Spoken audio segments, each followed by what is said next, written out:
Hello, good afternoon, and welcome to the Fall 2023 Communication Studies Speaker Event. My name is Bridget Mueller. I'm a senior lecturer here at the University of Houston downtown in the Communication Studies program.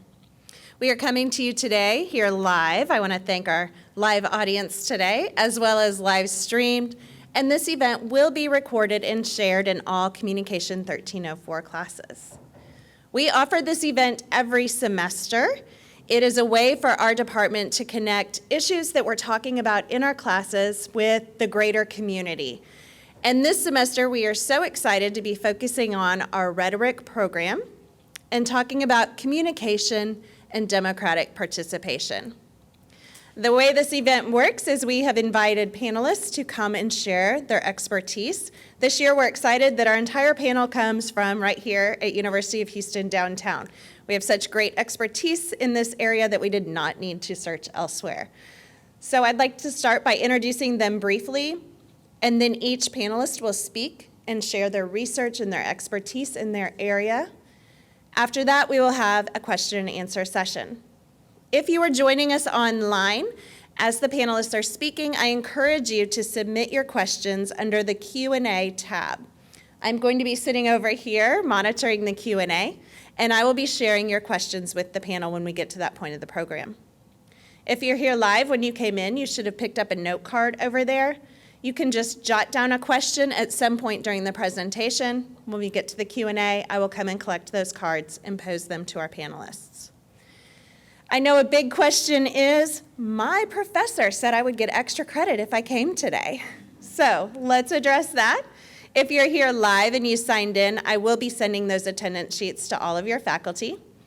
If you are online, your attendance is currently being recorded, and I will send those attendance records to all communication faculty after the event as well. Okay, so let's get started. Again, my name is Bridget Mueller. I am a senior lecturer here, and I teach several Communication 1304 classes, so it's good to meet some of you all in person or see you online yet again. Also, we have with us today Dr. Liza Lane, Assistant Professor of Social Work and Spanish Track Faculty Lead. Professor Natasha Poggio, Associate Professor of Design. And Dr. John Roundtree, Assistant Professor of Communication Studies. So we are going to start today by learning a little bit about how this topic relates to the area of social work. And I'd like to start by introducing Dr. Liza Lane, Assistant Professor of Social Work. Liza Barros Lane, PhD and LMSW, is a social work professor at the University of Houston downtown. Dr. Lane received her MSW and PhD from the University of Houston Graduate College of Social Work and completed a postdoc at Baylor College of Medicine as a coordinator and interventionist for an NIH-funded randomized control trial for women at risk for substance-exposed pregnancies. Her research has focused on equity and trauma-informed care. She also focuses on young widowhood and the challenges with that adjustment. So I'd like us all to welcome Dr. Lane.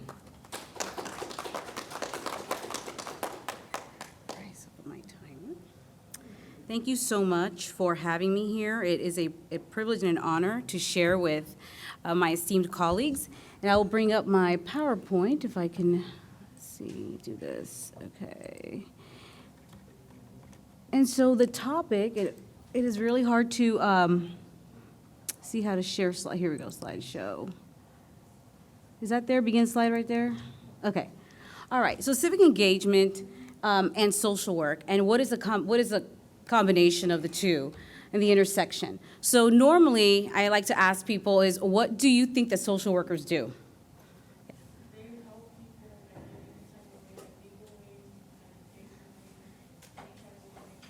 Yes, social work, exactly. Social workers help people in all kinds of ways. I normally expect people to say that we are in CPS and taking kids away from their families, but actually a lot of people in CPS are not social workers. Right? Social workers do all kinds of things, and there's a lot of different beliefs about what social workers do.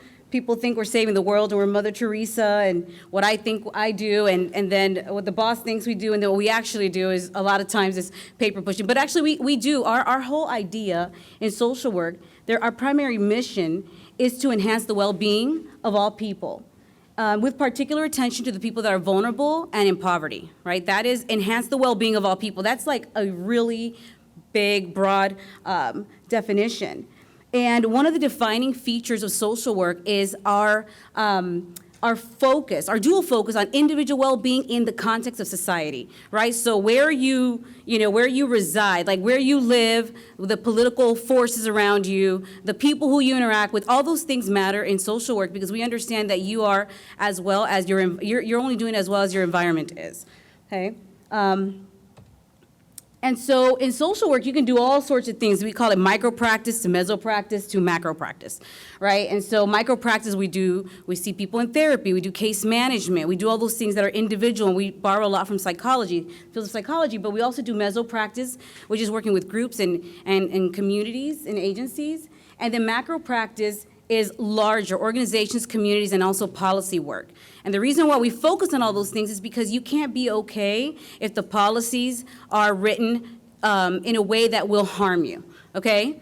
So the research, let's see. Oh yeah, social norms and policies affect everyday life. We understand that in social work. That's actually a really important thing that we talk about in social work. So I was a therapist for a number of years, and every time that I worked with clients, I always noticed that people came in to the door and talked about, like, I'm having this problem. And they didn't tell me, I'm having this problem because I'm having policy issues, right? They talked about, I'm having this problem, period, right? But a lot of times I knew, because I'm trained in social work, I'm trained to think of people in that way, I knew that is a political issue, right? That is an environmental issue, that's a social norms issue, right? Because what we believe about people, that's how policies are written, right? It's what our belief about how people should act, then we write policies that are in line with that, and then we codify these norms into place, all right? And so the research that I do, and so I'll show you some examples of how policies and how social norms affect our day-to-day life.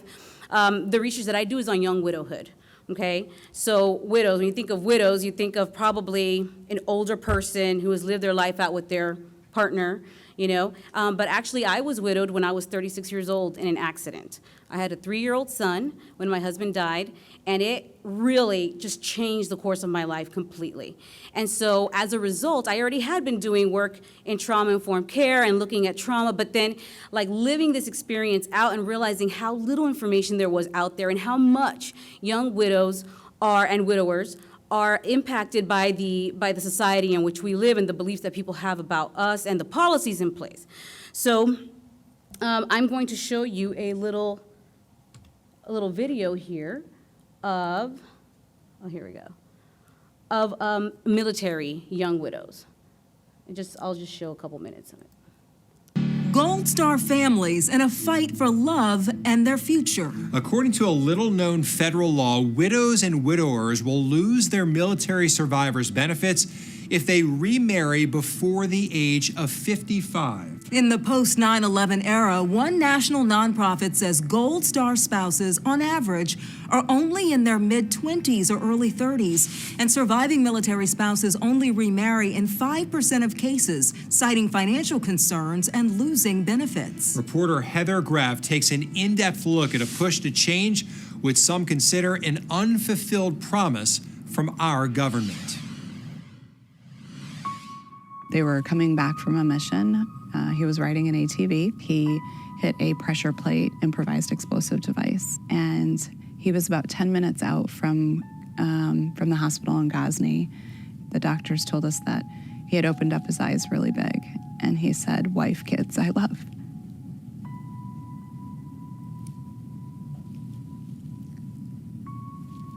And then went into cardiac arrest. It was spring of 2013 when U.S. Army Staff Sergeant Michael Simpson was killed in Afghanistan. I mean, how could I have been 35 with a 3 and a 1-year-old and my husband was gone? And as Krista mourned her husband in the immediate aftermath of his death, she recalls feeling both sorrow and stress. I'm a stay-at-home mom. how am I going to care for my children? How am I going to keep this roof over their heads? And I got very nervous. That's why the benefit she'd soon receive as a surviving military spouse would prove to be crucial. Those benefits allowed me to stay home with my children. I didn't have to put them in daycare. I didn't have to go to work. I could allow our family to just take one step at a time. So Krista and her sons did exactly that for several years. So Mike and Gus were teammates. I didn't know him when they deployed. Until a friendship with Army Master Sergeant Gus Anderson became something more. I started to realize how well he cared for me and the boys. When did you know you wanted to marry him? He's invested in remembering and honoring Mike, and I thought to myself, who else could I possibly spend my life with? It was only then that Krista says the issue of surviving spouse benefits began to resurface. It was when I declared that Gus and I were going to get married that many people came to me and said, I don't know if you should do this. You're going to lose your benefits, everything. So the current law means that a surviving spouse who remarries before the age of 55 loses all of their benefits. They lose their money from the VA, DOD, health insurance, education benefits, access to VA home loans, right to be buried with their late spouse, all of it. Ashlyn Haycock-Lohman is the Deputy Director for Government and Legislative Affairs at the national military nonprofit known as TAPS, or the Tragedy Assistance Program for Survivors, and she feels it's past time for that age restriction to be lifted. They have to wait until they're 55, which makes zero sense. It's very, very archaic. Based on numbers from the Department of Veterans Affairs, TAPS estimates there are about 65,000 surviving spouses under the age of 55 who currently receive benefits, and less than 5% of surviving spouses in that age range have remarried. It says that most surviving spouses are not in the financial situation to be able to give up those benefits. What ends up happening is surviving spouses choose not to legally remarry. So, I'd be curious, and now is not the time to ask questions, but I'm curious to what your opinion is and your thoughts about the fact that people who have lost a loved one to, let's see from current slide right there, in service of our country, right? In service, the only reason that their partner died and their life was completely turned upside down is because that person was serving this country, okay? And so this idea that that debt is no longer owed to you, okay? If you lose someone that you love, the center of your life, and someone who you actually was part of the income stream in your home, that no longer, you don't deserve that anymore because you are remarried. Like that debt is somehow paid off. Right? So that idea, then people are, like they said, the people are in their 20s and in their 30s when they are being widowed. So you're basically saying you're not allowed to ever remarry. And if you come from a tradition where marriage is important, it's a moral issue, right? A lot of people then end up either not marrying or they get married. And if they marry, they don't just lose their own benefits, their kids also lose their benefits, right? So the kids, normally their college gets paid, they get health benefits, all this stuff. But if they remarry, their kids no longer have college education, they no longer have anything that's paid for them. Okay, and so, so one of the things that like these women and these people talk about is like they can either get married or they lose their benefits. And what if they end up divorcing the person they married?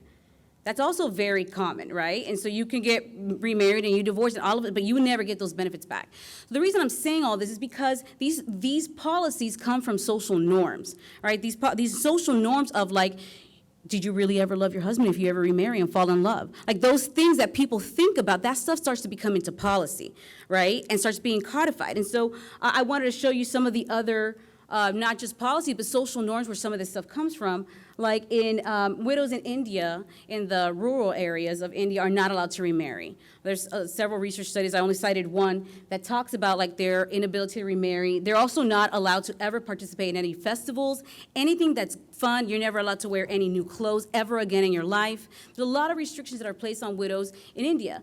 In Israel, life partners of soldiers are not given death notices. So if you're not legally married, and we understand there might be some logistical issues, but for people that have a life partner and they are not married to that person, they end up finding out about the death of their person from neighbors, right? Or from the radio, or from anything else. And it really complicates the death story. I don't know if any of you have ever lost someone, but how you are told really matters, right? And so if you're not notified and all of a sudden people start calling you, and you're like, hey, why is everyone at your boyfriend's house?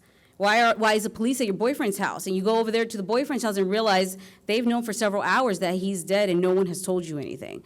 This really impacts the grief process. Also, American military widows are removed from their communities. Not only are they not allowed to remarry, or else they lose their benefits, but they were in this enclave with other military wives, but now you're no longer part of that. So you lost your spouse, you also lost your community, right?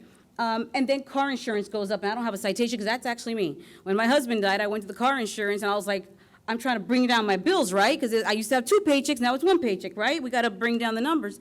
And when I took him off, my insurance went up. I actually owed them money because in this society, being married is more valued. You are seen as more safe than if you are single, right? Doesn't matter why you're single, and it really shouldn't matter. But just to say that policies really impact our experience, our lived experience. And so civic engagement in social work. So in social work, the ways that we do this, and I'm gonna start off with the bottom, which is research, because that's really what I do a lot of, is we call attention, right, to the issues that people face that you may not know. Right? I'm sure there are things about you that I have no idea about that, but if I were to find out, I'd be like, oh, that's a research project we could do and let people know these are the issues that people struggle with, okay? And so civic engagement, the idea of civic engagement is that you as a person or as a group of people, you're doing something to make life better for the community. That's what civic engagement is. And there's so many different ways to do it. So I do a lot of research and I have an Instagram page, and I'm learning how to use Instagram. But I post a lot about research. I post a lot about young widowhood and grief and trauma, because that's actually very common in widowhood, because people normally die in these very traumatic kinds of ways.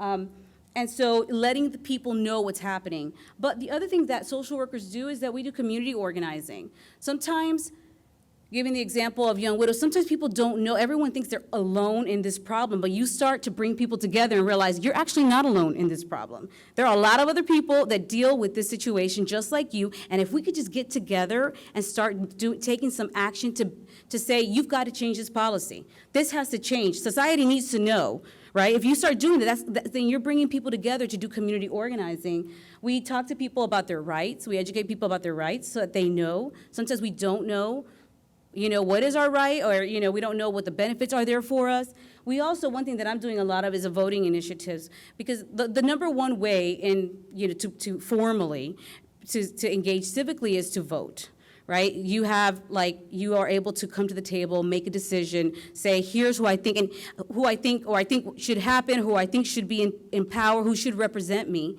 And a lot of times we think that we don't have that. We don't have that right? But your vote counts just as much as everyone else's does if you're able to vote. It does. It really actually matters. So even if you don't have the outcome that you want, you still have the ability to express yourself and to say, this is what I think is important. This is what I think should represent me. And then, of course, advocacy. Social work, which is part of that combination of research and advocacy, is like letting people know this is what's happening and saying, together with that person, so together with other widows, I'm not saying, you should do this for them, and just it's ideas that I think are good. It's with the people. And social work really focus on working with people, with and on behalf of them. All right, so together we can come up with a solution and say, here's what we think should happen. But we always kind of center the person who we were working with in that process. So that is all I have, and I guess we'll have questions at the end? Yes. Okay, thank you very much.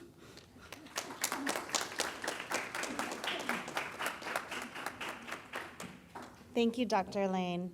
Next, I would like to introduce Natasha Poggio. Professor Poggio is a U.S. Fulbright Scholar, TEDx speaker, designer, and associate professor whose work focuses on designing planet-centered solutions to address health, environmental, and social justice issues. Her work has reached hundreds of communities in Latin America, Africa, and Asia. In 2008, she founded Design Global Change, a collaborative think tank of students and professionals who design communication solutions to effect positive change. Examples of projects she has led include creating campaigns on sanitation and gender equality in rural India, wellness for HIV and farming communities in Kenya, developing rehabilitation materials to help amputees regain mobility, and environmental initiatives that encourage Ecuadorian children to protect their rainforest. Recognized for her collaborative work, Natasha has been honored as a 3-time recipient of SAPI's Ideas That Matter Award, which supports designers using their expertise to create communication solutions for nonprofit organizations. In 2022, Natasha was awarded the prestigious U.S. Fulbright Scholarship for a community-engaged marine ecosystem conservation project in Ecuador. Natasha holds a BFA in graphic design from the University of Buenos Aires, Argentina. Wouldn't we all like to be there right now? And an MFA in experience design from the University of Texas at Austin. A native of Argentina, Natasha considers herself a citizen of the world.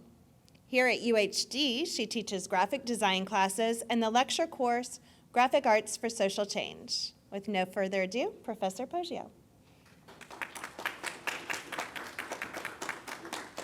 Hi, everyone. How you all doing?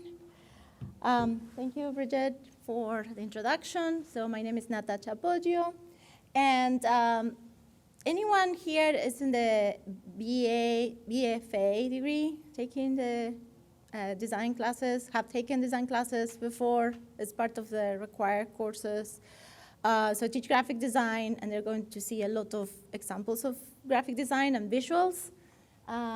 So my presentation is it's called Becoming an Engaged Citizen Through Visual Advocacy, which is the type of work that I do. And this is a PDF, so I need to do advanced screen.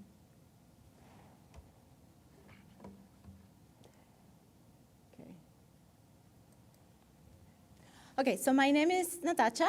As Professor Mueller said, I come from Argentina.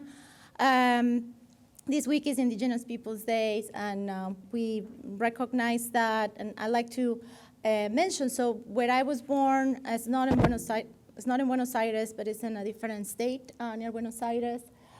So I'm from the land of Charrúas, Tehuelches, and Mapuches, and then most of my life I lived in Buenos Aires, which is where my family arrived in 1861 from Italy.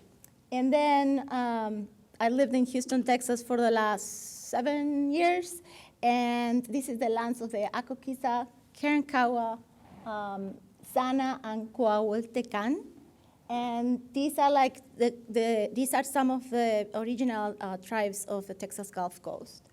So I like to acknowledge these, and especially because of this federal holiday that we celebrate this week. These are ancestral lands. And today, for example, in my class, I was talking about how design and visual communication affects stereotypes. So how we know and recognize images and then perpetuate stereotypes. So, think about this. If you use your phones, you could scan that QR code that says find your native land, and then you could see where you're from, where was the land, the territories occupied by indigenous tribes, the First Nation people.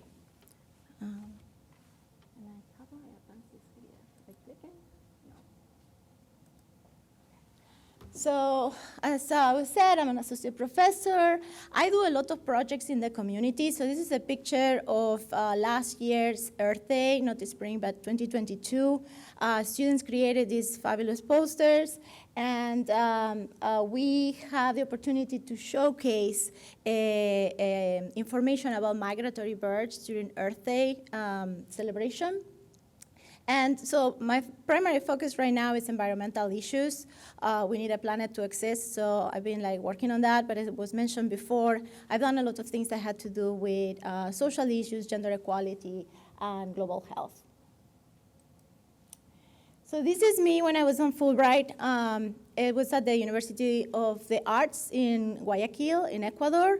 And my project was on marine ecosystem conservation. So I created communication materials, visual communication materials, to address issues of ocean biodiversity loss, marine pollution, which is a big problem, and also overfishing. So I work with communities there. What you see in the text on this building, this is the library of the Universidad de las Artes, and you see la educación pública en artes es un derecho, which means in English, public education in the arts is a right. So I was really happy to be in a school that is also a public institution like UHT. And this is a reference, since I'm from Argentina, I wanted to use a very iconic image. So this is Mafalda. Mafalda was it's a character created by Argentinian cartoonist Kino. And I grew up with Mafalda, cartoons, comic books. And she is this idealist little girl that discusses issues of politics and the world and why adults are not doing a better job at taking care of communities, of the planet, of society in general. So she's always trying to fix or trying to mend the planet, mend the world. So this is a very a referential image because that's how I feel my work is, trying to see how I can do my little contribution. Are you familiar with James Baldwin? Yes, I see some nodding. So I'm going to read this quote. So in The Artist's Struggle for Integrity, James Baldwin addresses the conditions of human suffering and reminds the audience of the artist's responsibility to pay attention to and to alleviate human suffering. So Baldwin suggests that art can support transforming both individuals and society. Through their work, artists motivate others to see the world differently, challenge preconceived notions, and inspire change. This is ultimately what I like to do, as a designer. I like to use the talents of creating visual images to inspire change and transform the world for the better. So, very simple, good design and bad design comparison. This is the communication message, navigation message. You probably have seen signage that when you're trying to park your car or maybe you're taking directions to navigate in a museum, something doesn't work. So on the left side, you see a sign that says reserved for green cars. And literally some people who own a green car go and park there. But the intention of the sign is not that. The intention of the sign is these are like electric vehicles, energy efficient vehicles.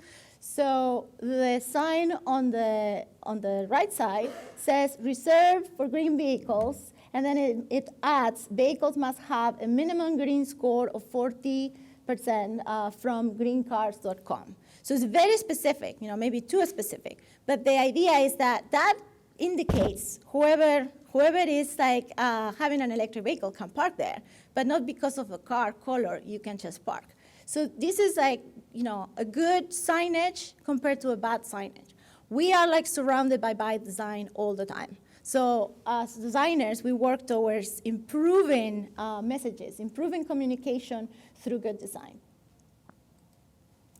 So design is in everything we do. It's in from the t-shirts, the clothing you wear, the shoes, product design, visual design, navigation design, architecture requires wayfinding. So there are different aspects of design. It depends on how people communicate, how you touch a product, how it makes you feel. If you're having a utensil for the kitchen for cooking, some of those tools are better than others. Why? It's because of the way the object has been designed to fulfill the need that you have in mind. So think about that when you go out. Look at objects that are designed around you, and then consider what objects could be better designed. So in my role as a visual communicator, I try to design for different human activities. And one of the things that I try to use is the idea of patterning. So finding patterns and then improving those patterns. As it was mentioned, Design Global Change is an organization that I started back in 2008. And I started with students when I was at another university. And then we started doing projects with Engineers Without Borders student chapter. So the students work on creating images of sanitation for this village in rural India.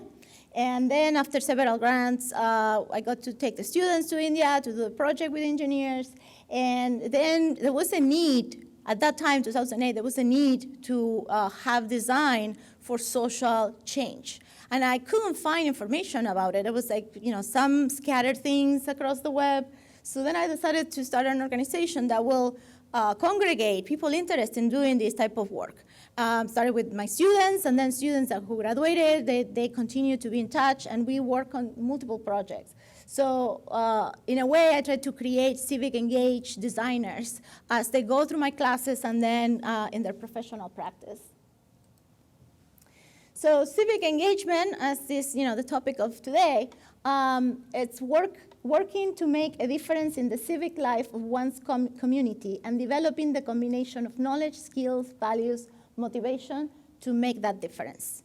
And I see that there's several areas of civic engagement that are related and included in the talks today. So we have political engagement, voting, getting people involved, community service, as Dr. Lane was mentioning. There's activism, advocacy, community engaged research. So it's like bringing the research, but then incorporating the community, co-designing with the community. Service learning, which many of you might have done in classes. Many of us faculty engage in service learning. So you work with someone in the community or in a nonprofit organization. And civic learning.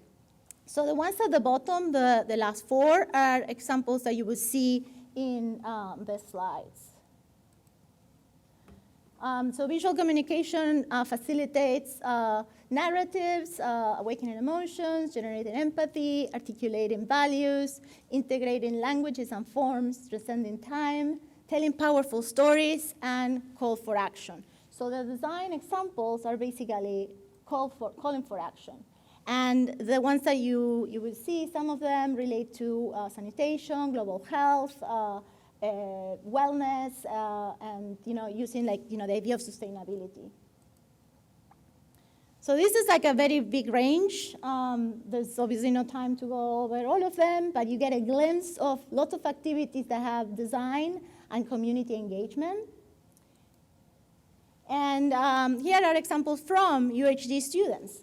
So my students in 2020 during the election created a Get Out the Vote campaign. So these are like posters done by students that we feature in the library at that time. This was like COVID, pre-COVID. And then, here there's like 2 posters. So we see on the right the final execution of the sketch that is on the left of getting out the vote and then having multiple languages involved in this. And then the student that created this idea of like cards and poker cards, but with like actions to vote. So these 2 posters were featured in a national symposium about getting students engaged in civic engagement. And then there's like posters related to environment. So these are samples of student work from last year where they were working on marine impact of the human activity on marine ecosystems. So the idea of creating awareness of oil spills, overfishing, ghost nests. Then like plastic pollution is a big thing, so usually students choose that. There's like the one on the left, on the right, and the one in the center, the idea of seismic activity that is affecting so many of marine life. And the first picture that I show you that I was at Discovery Green, this is the work. The students created this very large poster, so you see the size next to the little girl. And each student chose examples of different migratory species that go through the Houston corridor. So we are located in a migratory corridor, and they feature messages that relate to what we can do to support this wildlife to be in Houston safely and be part of our ecosystem. So these are like, beautiful renditions that the students created. And part of the project was incorporating this in the community. So we were involved with the ION prototyping lab at the ION. And the students got to create their own animals, their own birds, into a wooden shape that was placed in the form of a tree. So that will give like the life size of the bird in question. So there was like a tiny little hummingbird to a big crane. So it got like an opportunity for children in the community to pose for pictures. And then people got engaged. So this is like the community engaged. And then finally, the other project that I want to show is the rainforest project that was mentioned earlier. So this is visual elements that contribute to a narrative of improving communities, Waorani communities. These are indigenous communities in the jungles of Ecuador. And I work with partners and a local organization there. And we brought communication materials to children. So they're like the kids above. And that's the ecosystem where they live. You know, there's like river, there's a jungle. So these are some examples of the kids interacting. We show them visuals. We had like activities, coloring activities.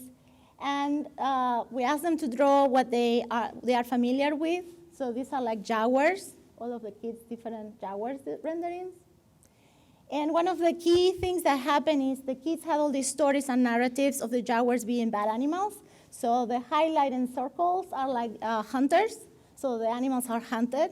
So part of the activity is educating about the ecosystem, different species that are in this ecosystem that are important and relevant.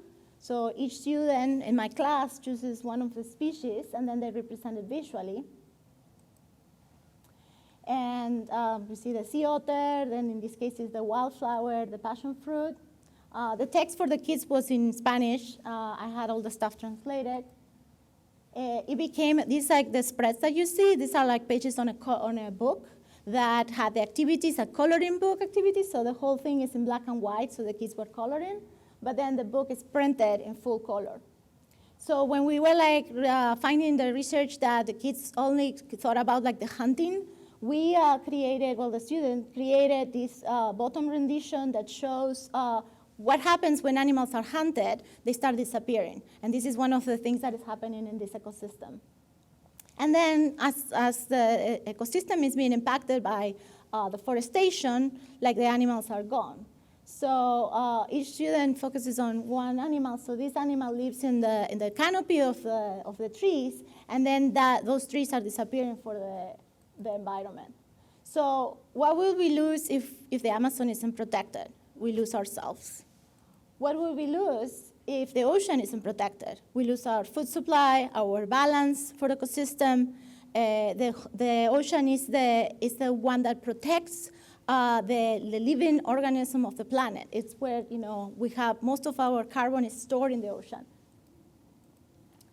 So the work that I do is intended to protect our home, and I like to engage the students into this task. And I hope that if you come to my class, graphic design for social change, or like the graphic design classes, please let me know. I'd love to work with you on doing this activity. Thank you.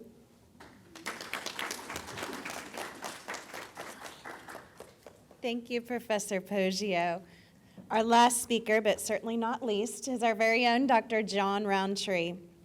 Dr. Roundtree is an assistant professor of communication studies in the Department of Arts and Communication, and also the assistant director of our Center for Public Deliberation. He earned his PhD in communication arts and scientists at the Pennsylvania State University in 2019. Dr. Roundtree does research at the intersection of rhetoric and democratic deliberation. Specifically, he studies the internal communication processes of democratic discussion in a variety of contexts and formats, including congressional town hall meetings, legislative debates, citizen review sessions, and citizens' assemblies. In recent work, Dr. Roundtree has joined with other researchers across the country to assess the Citizens Initiative Review, Washington Climate Assembly, and the Oregon Citizens Assembly. At UHD, he teaches courses in rhetoric and deliberation, such as rhetoric and public address, which is Communication 3325, communication engagement through public deliberation, which is Communication 5318, and communication in public decision, Communication 1309. Please welcome Dr. Roundtree.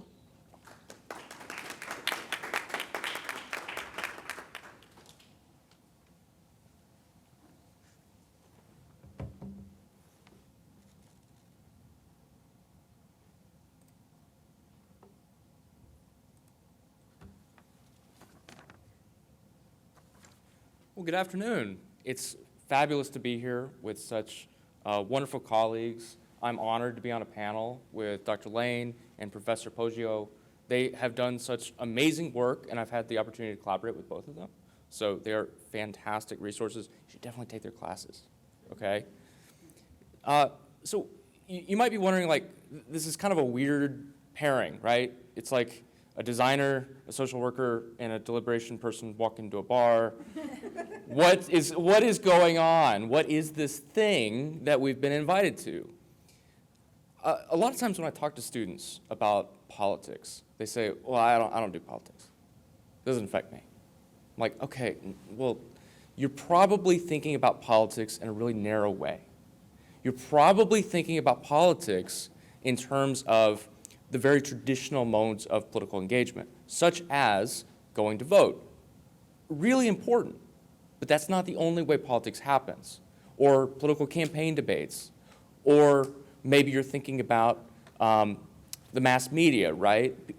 Pundits getting on the media and talking. So that might be your frame of reference. And so what this panel is supposed to do, hopefully, I hope, is pique your interest in there's different ways of doing this. Civic engagement doesn't just have to look like that.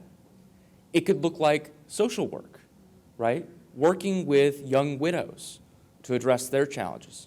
It could look like design for social change, protecting ecosystems. It doesn't just have to look like two politicians debating or, you know, your most confrontational friend debating, right? We all have one. Some have multiple. So what I want to talk about here is, as it says, public deliberation as an alternative to other forms of political engagement. Mine is probably the most traditional, but it's still very different, so just hear me out. So when I was doing my dissertation work at Pennsylvania State University, I went to study congressional town halls. For those who do not know, congressional town halls are when a member of Congress comes back to their district, and it's a lot like this. They'll be up at the front, and constituents can pack into the room and ask questions. It's a glorified Q&A session. It gives people the chance to go interface directly, publicly with their representatives. That serves a purpose. It does. And when I started doing my dissertation work in 2017, this was right after President Trump got into office. They were talking about repealing and replacing Obamacare. And so there was this surge of activism, surge of new groups being formed, people trying to get politically engaged. And what did they look to? This. They looked to congressional town hall meetings. They demanded them. They called for them. In the district I was in, they were going to put up a billboard saying, why won't you hold a town hall meeting? This was really important to people. And so when I started studying this, I did my dissertation on this, and I started going around to lots of town hall meetings in the Northeast. These are all pictures I took. This was from Kingston, New York, New Hampshire, super interesting district. The people who represent the district kept just switching back and forth. It was like this Republican, and then 2 years later, this Democrat, and then 2 years later, same Republican, 2 years later, same Democrat. Really interesting districts. Anyway. But I traveled to these meetings, and I saw a lot of them. I got to talk to activists who were there. They really wanted to be politically engaged. There was a hunger to be part of the national conversation on especially healthcare.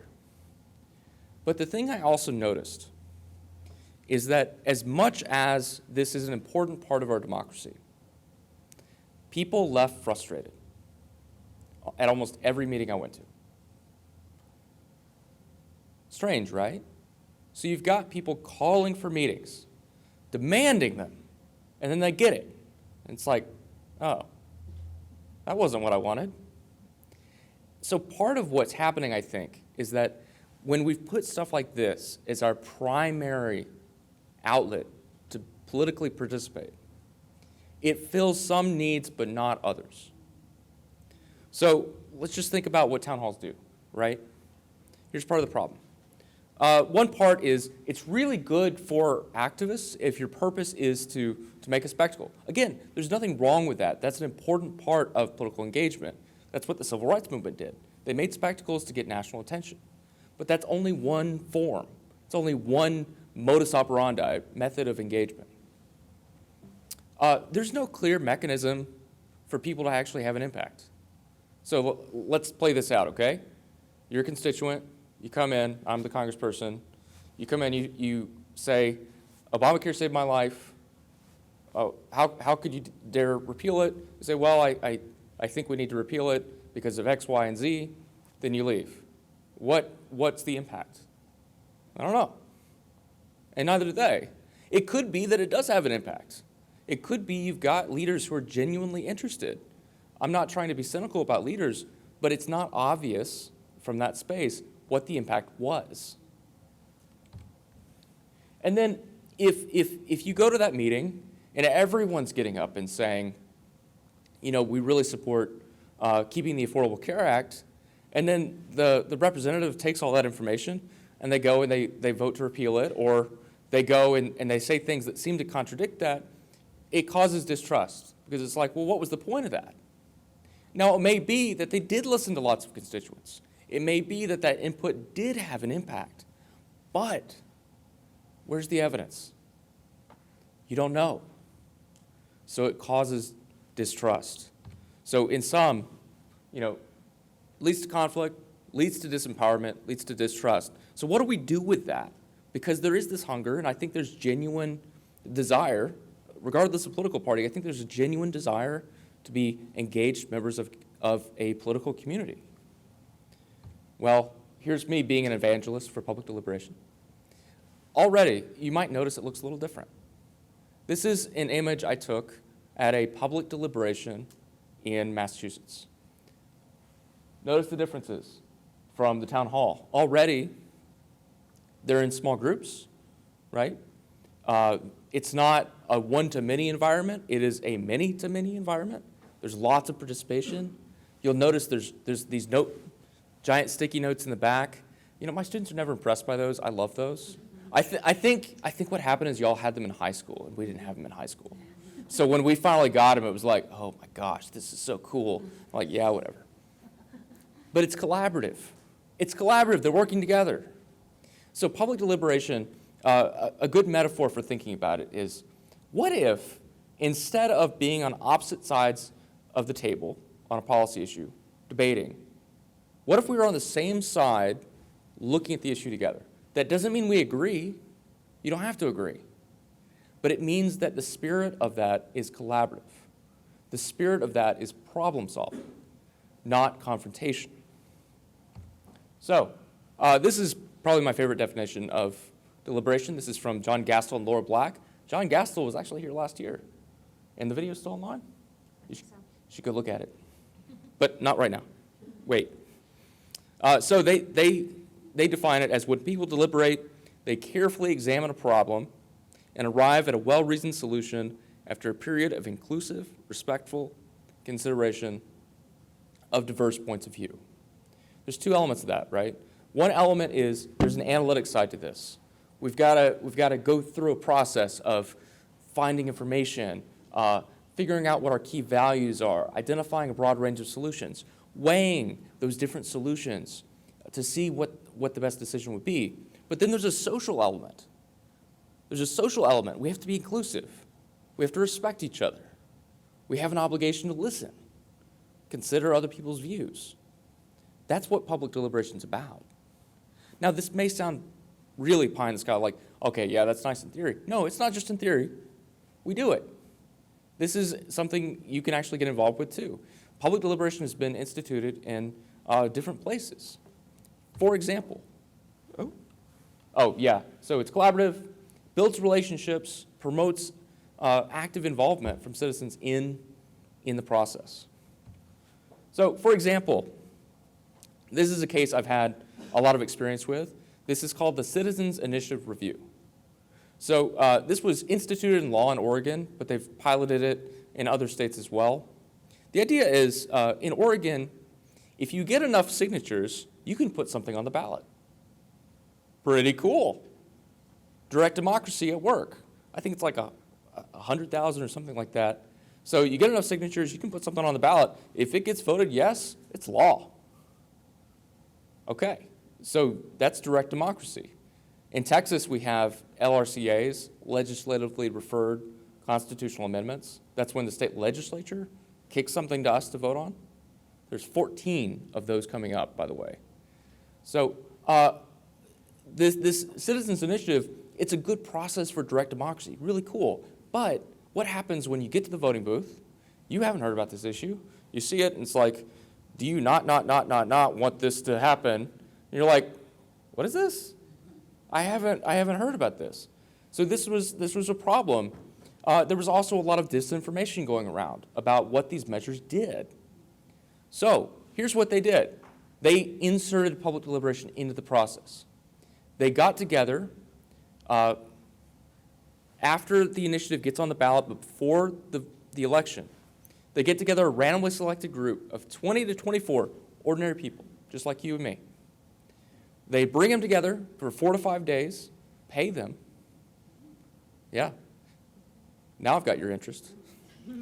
4 to 5 days, 8 hours a day. They hear from experts on the issue. They hear from advocates on both sides of the issue. And then they deliberate together. And at the end of the day, they create a one-page statement. That statement just says, here's some key facts that you should know about this ballot measure. Here's the best arguments for it. Here's the best arguments against it. They take that page, stick it in the voter's guide, send it out to every household. And in Oregon, you can vote by mail. So they could have that in front of them. Oh, okay, I like this or I don't like this. So public deliberation, just in this one case, is a way of collaboratively helping to empower voters. There's lots of other ways you could take this approach of public deliberation to improve things. We have lots of public deliberation here at UHD. I featured some images of when I collaborate with my two fellow panelists because we have collaborated on projects before. So through the Center for Public Deliberation, we do this all the time at UHD. You'll notice in the bottom left, it's very much like what I showed you before. It's many-to-many communication. It's collaborative. It's problem solving. So one of our staple events is bringing political candidates into campus and having them interact with students, but not in a debate, not in a Q&A session. They are like you in that forum. They're sitting at the table with you. They're working through an issue along with you.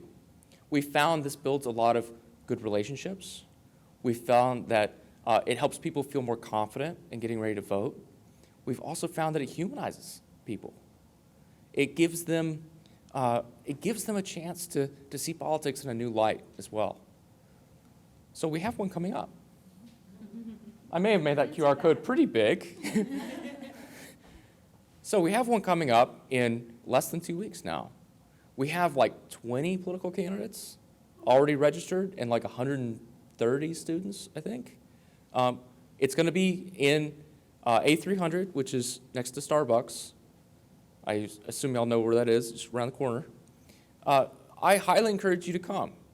So I know that me just talking about public deliberation is not going to be enough to evangelize to you. You got to experience it. So please come. And we'll have food too, free food for you all. I'm not going to charge you. So definitely this is a good opportunity. If you get nothing else from my talk, I want you to take this. There's different ways to engage in politics. I am not saying activism is wrong or that town halls are bad or anything like that. But I am saying there's different ways. It doesn't just have to be conflict. It doesn't just have to be confrontation. It can be collaborative. It can focus on problem solving. It can focus on building relationships in your community. It can be productive, and it can be healthy, leading to a better democracy. Thank you.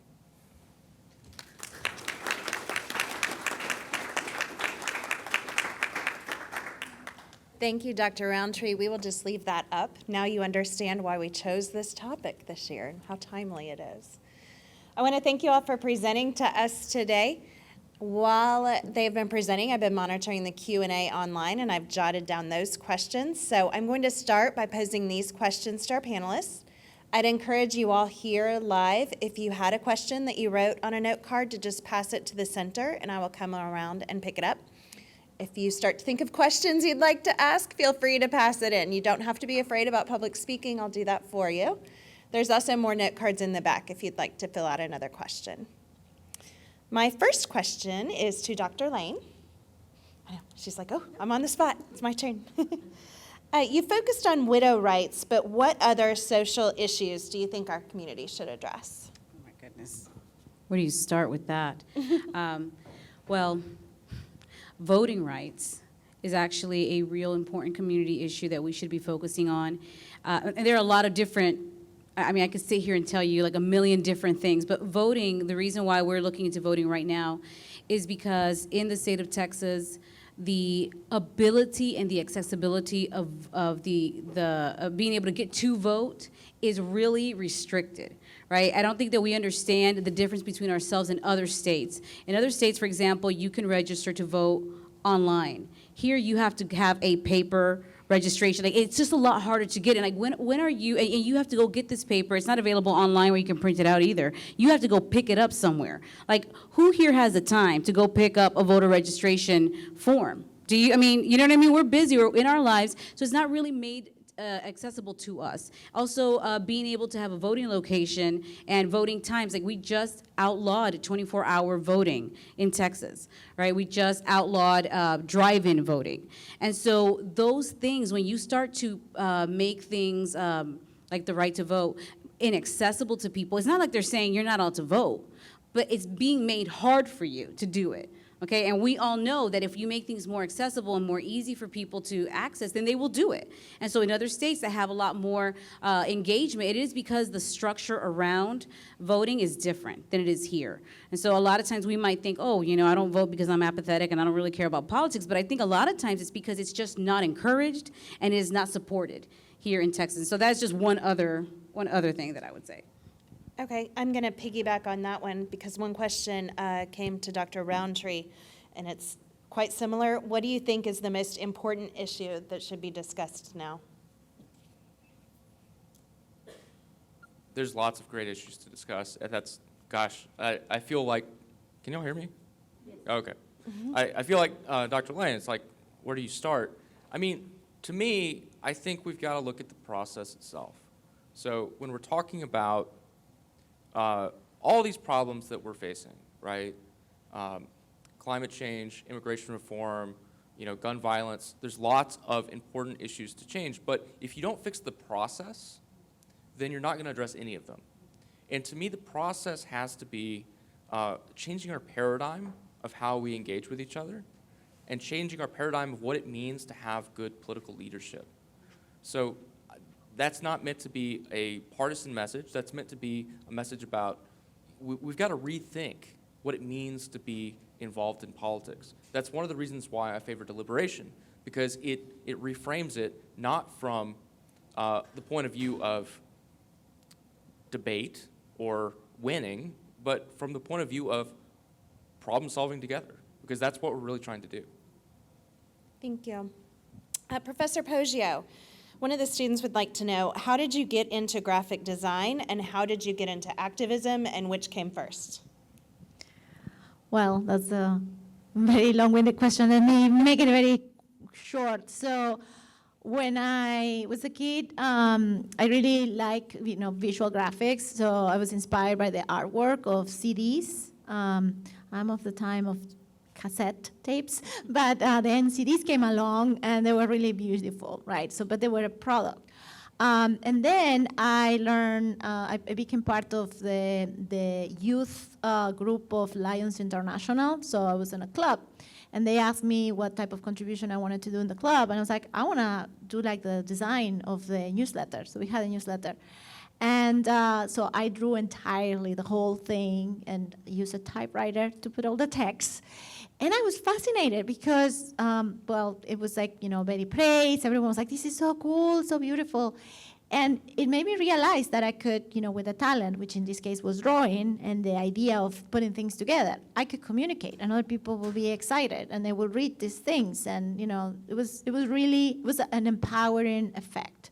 So then I took graphic design classes in high school, and I knew when I was 14 I wanted to be a graphic designer, and because of Lions Club, we were doing a lot of activities helping the community. So we were very community-driven activities with kids, with senior center, and that activism transferred when I went to college. So when I started in college, partly because of my professors giving me assignments that had to do with social issues or environmental issues, but it really solidified, especially when I did an internship for Greenpeace when I was finishing my BFA. And I was completely hooked. I realized that the power of visual communication to transform people's lives and then encourage people for activism was like what I wanted to do for the rest of my life. Okay, thank you. Dr. Lane, after researching trauma and then experiencing it personally, where did you see the gap in community support the most? I think about that a lot, actually. And I think the gap is that people have a perception of what trauma should look like, and it's very narrow, right? And they don't understand that trauma really, trauma can happen at any age to anyone, and so, like, for example, my son was 3 when my husband died, and people just thought he's too young to understand what's happening. That's not true at all. My son has nightmares, and he's always talking about his dad, and he's 6 now, and it is something that's constantly on his mind. It's something I constantly have to be monitoring, and I think that people don't understand that you can be at whatever age and be impacted. Actually, trauma, the younger you are, the more impacted your brain can be, and the worse the outcome, because you have no idea why you're feeling this way, right? When you're too young to have explicit memory of a traumatic situation, you will have the effects of the trauma, but no memory of where to connect it back to, right? And that makes it just more confusing and harder to deal with. I think also that people think that when you lose someone, you're just sad. And they don't realize that there's a lot of trauma involved, and also that especially the closer that person is to your daily living, the more decimated your life is. And so, I'm so sorry that you're sad, you must miss him. It also no, my life is completely destroyed. Like everything that I used to do, I don't do anymore. So I was a therapist, my husband was a psychologist that ironically really focused on grief. Right? So he died. I no longer ever saw clients again after that. I stopped seeing clients. I couldn't, call it clinically impaired. I was so traumatized by the way he died. And so I never saw clients. So people, I don't think that were able to understand it. It's not their fault. And that's why I do a lot of education. It's I'm not mad at anyone. I'm not expecting people to understand it. And I didn't understand it before it happened to me. But I don't think people understand how it decimates your life. And it's like piece by piece, every part of who you are is gone. The way you brush your teeth, the way you take a shower, your nighttime routine, everything is changed. And I think that, so it's just a lot of giving people information, and then people wanting to give you small solutions to big problems, right? So you'd be happier if you dated. I'm like, okay, yeah, I'll go find my boyfriend in the next vending machine. It's that easy. You know what I mean? It's that simple to replace, as if your person that you love would be that replaceable, right? And so even though people do move forward and they do remarry and they do repartner, it is never something that people ever feel happy about that they lost this person. It is always a pain that they live with. And so I just think it's not understanding the magnitude of the issue. Okay, thank you. We appreciate that for sharing. I've got a tough question for Dr. Roundtree, so I'm going to ask him too in case his brain needs time to think of the answer of the first one. The first one is, can you give an example of something that has been solved by public deliberation? Oh, look at that. That was a challenge. He doesn't even need the second question. Go ahead. I gave the example of the Citizens Initiative Review, right? And if you're talking about, empowering people when they're voting, It's not just about getting to the ballot box, it's about knowing what's on your ballot. And the awareness, the use of those citizen statements I described is really high. I wish I could remember the exact statistic right now. It was like a third, which you might be, oh, a third? Well, there's still 2/3. Yeah, but a third is a lot in an election. And people rank them very highly. So if you're saying success is public deliberation was the direct decision maker on this, then I think it's difficult to incorporate into systems that are currently kind of resistant to it. But if you're talking about just what are the positive impacts of deliberation, I think that's one concrete thing. Another, I've got another. Oh, okay. John Gastel actually said this last COMM speaker event. It's a good example where in Ireland they had some of the most stringent anti-abortion laws. And then they held a citizens' assembly, which is one of the types of deliberation processes that I study. They recommended legalizing abortion. And guess what? They did it. The Irish Parliament took up that recommendation. And that was one concrete example of citizen deliberation leading directly to a policy change.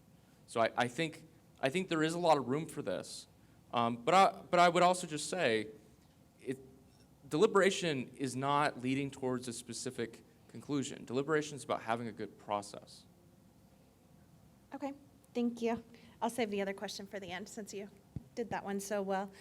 Also, one of your students, previous students, Poe, wanted to give you a shout out online. Hi, Poe. Okay, and that student also had a question for Professor Poggio. What companies or tools would you suggest to utilize when seeking companies who can assist in graphic and illustrative design?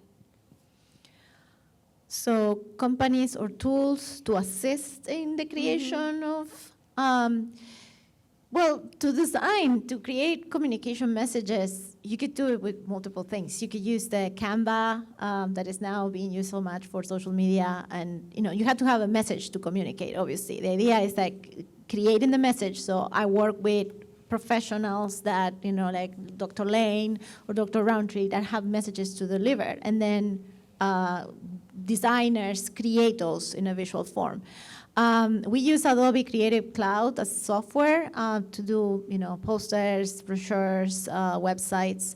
And then in terms of companies, I don't, yes, Adobe is a company, but I think it's more about design firms or studios that work specifically not to sell a product, not to put like a label on a product, but to communicate messages of importance.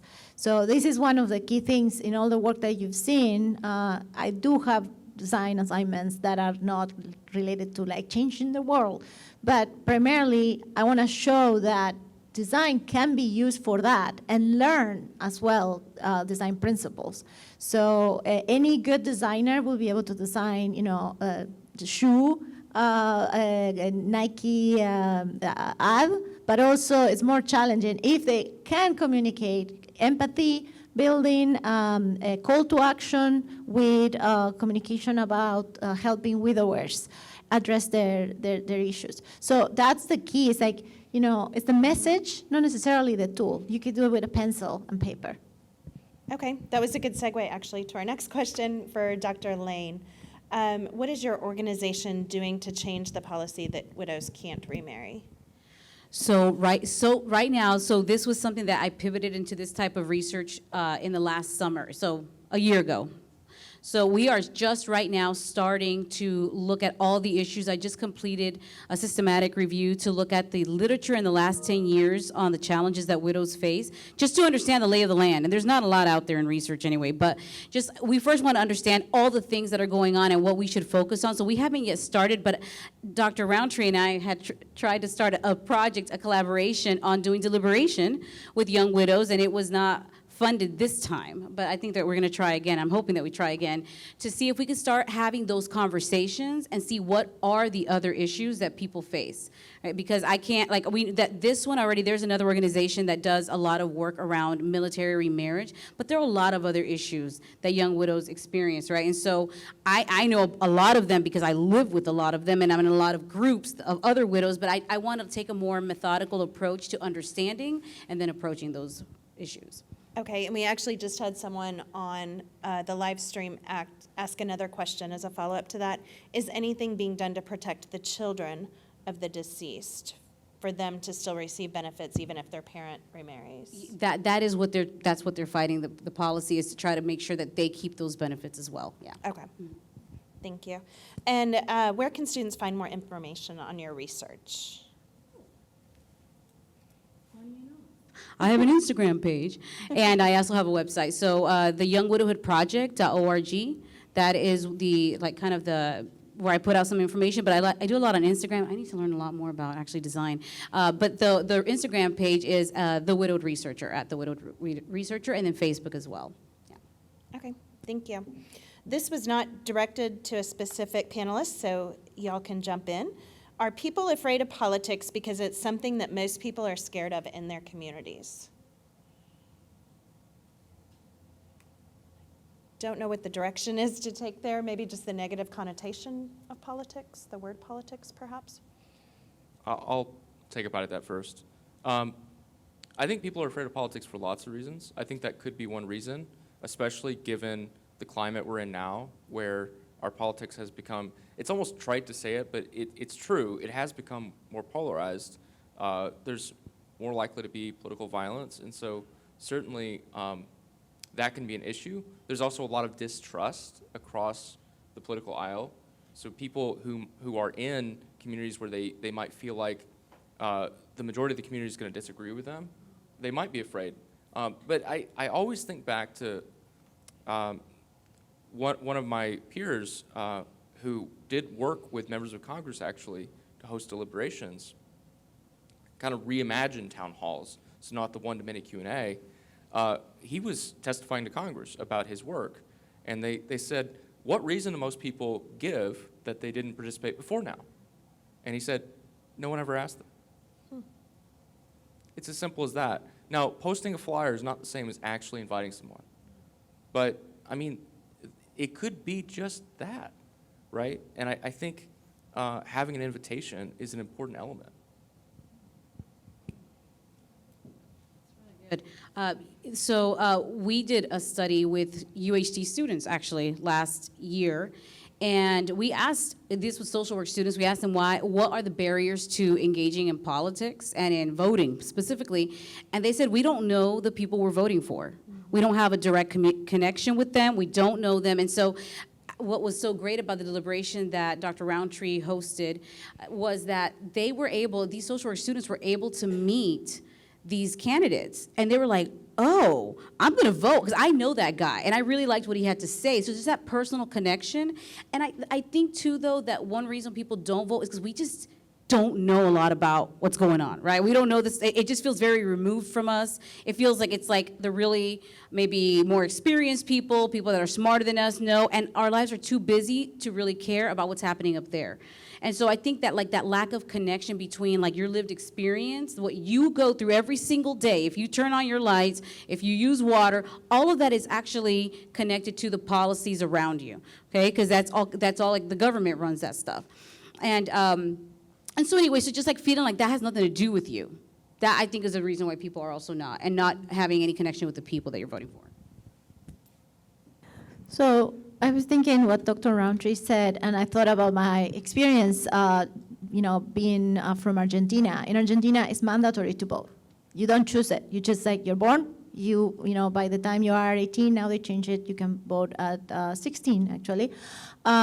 You can start voting, but I think by 18 it was a few years ago, so I'm not that familiar with the law, but it's like by 18 you're required to vote unless you are like 400 kilometers away from a voting place. So That's you have to demonstrate. So for many years, I had to demonstrate that I was in Houston or in Connecticut, wherever I lived, because I wasn't in Argentina and I couldn't go on board for my constituencies because I didn't have a consulate or an embassy nearby. So I think that it has to do with the process, changing the process. So if everyone, they have to vote, it's like you don't have to register. You just know that you have to vote. Then that makes a little bit more commitment to start finding out about who you vote. Also, it makes a little bit more of a commitment of the politicians to engage the people who have to go vote, right? Because it's not that whoever we talk, it's just like everyone needs to be aware. And I also think that it's like this polarization that was mentioned, that it has to be like black or white or blue or red, is too much. And that it probably gets people like, if I cannot agree with either of them, so I'm not going to vote. And there are other in-betweens. So I think the public deliberation process can help those in-betweens and polish the details that we don't know that well. Okay, thank you. Do we have any more questions from our live audience today? Okay, I've got one more from our online live stream. What happens with the information shared at the public deliberations that are held here at UHD? Well, we do do an assessment at the end, and we share it with everyone who was there. However, the primary benefit of those deliberations is for the people in the room to get a chance to build relationships with people in their community and also with political leaders, and then to just learn more about the process, to be engaged in the process. So it's not like we're compiling specific information necessarily. It's more about giving them a taste of deliberation and also trying to empower them to feel like, yes, we can participate in this political process. Okay, thank you. I do want to encourage you all to consider attending the Center for Public Deliberation event, so consider registering here. Or if you have any questions, you can contact myself or Dr. Roundtree for more information. I would like to thank those of you that joined us on our live stream and here live today. Remember, if you are here in this room, to make sure that you sign the attendance rosters before you leave. I will be sharing those with the communication faculty. If you are on our live stream, your attendance has been registered, and that information will go to the communication faculty as well. I would like to thank our communication professors that are also here in the audience. Y'all might know them, our little local celebrities. We've got Dr. Darius Benton over here.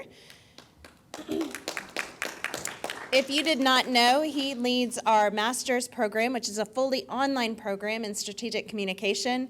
And please contact him or myself if you have any desire to learn more about that program. We also have Dr. Ashley Archiapoli over here in the audience and Dr. Beth Hatfield. I would like to thank our event services and our media services team, communication faculty, and our entire department for their support. And don't forget, Center for Public Deliberation, next event, October 24th. And thank you so much for joining us today. This concludes our Fall 2023 Communication Speakers event. Thank you.